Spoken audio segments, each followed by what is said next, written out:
Thank you for coming today. My name is Memo Salazar. I am the co-chair of the Western Queens Community Land Trust. We've been officially incorporated for a year, and we've been around about a year before that, unofficially organizing. Queens, as every borough, is facing a lot of issues, especially with the pandemic, people leaving, people without any, we don't have a lot of open space here. We've been trying to address all those issues. We had some visioning sessions during the last year, even during the pandemic, working with Ravenswood and the sanitation building that's been decommissioned. And out of that, we've had a lot of community activity, which may actually end up in yet another CLT for Ravenswood. But our main focus has been if you look at the map here, the Department of Education building in Long Island City, which was the building that Amazon was going to build their headquarters on, that the governor was going to basically give to Amazon.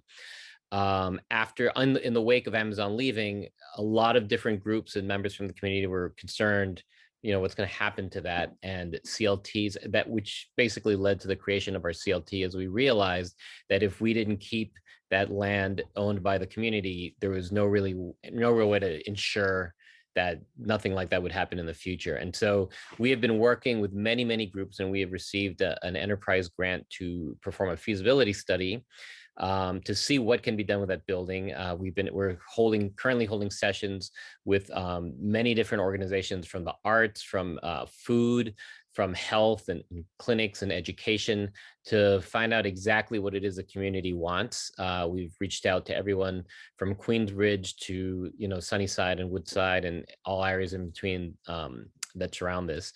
As you can see, those four red squares are four different public parcels of land. And so we're focused on the DOE building as a CLT, but really we're in partnership with a lot of groups like Justice for All Coalition and the Long Island City Coalition to figure out what's that entire area what's going to happen with that entire area. We want to make sure it's not just that one building, but that the entire area is equitable and also climate resilient, which is a huge issue, and other things. So it's not, the CLT is not working sort of in a vacuum. We're very, very much part of the community.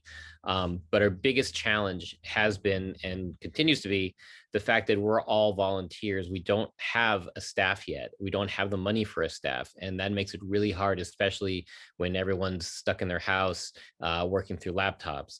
It's really, really challenging to devote your time when you're also trying to raise a family and also work your old full-time job to get a month will go by and it's like you've moved this much. And so funding would be incredibly helpful for us to finally start doing all the things that we've been working with the community on, but actually being able to enact these programs because they'll have some funding and so on. So that's a very quick version. The DOE building that you see in front of you is the visioning that we've been doing. So we're envisioning having a rooftop farm, a food co-op below that the rooftop farm would feed into, and this particularly services the needs of Queensbridge, which is unfortunately a food desert that really needs healthy, fresh food.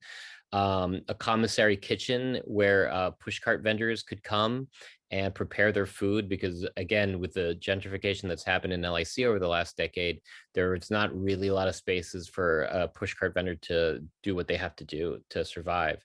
A lot of artists have been pushed out of LIC, and so we envision artist studios and music studios for high school kids who want to explore music.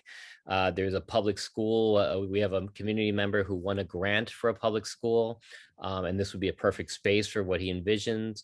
A communal libraries of all kinds, so people can borrow tools. I mean, we have lots and lots of ideas, and it's a huge building. It's 750,000 square feet. So there's a lot that can happen, especially if you've been to Western Queens. There's not a lot of open space, unfortunately. There's a lot of people that are leaving, partly because they're trying to raise a family and they have nowhere to go when they want to hold a birthday party or when they just want to have some space for the kids, especially in the winter. So this building could serve many, many, many, many purposes. But again, we need funding to be able to make it happen. So anything you can do, we are very appreciative. Thank you.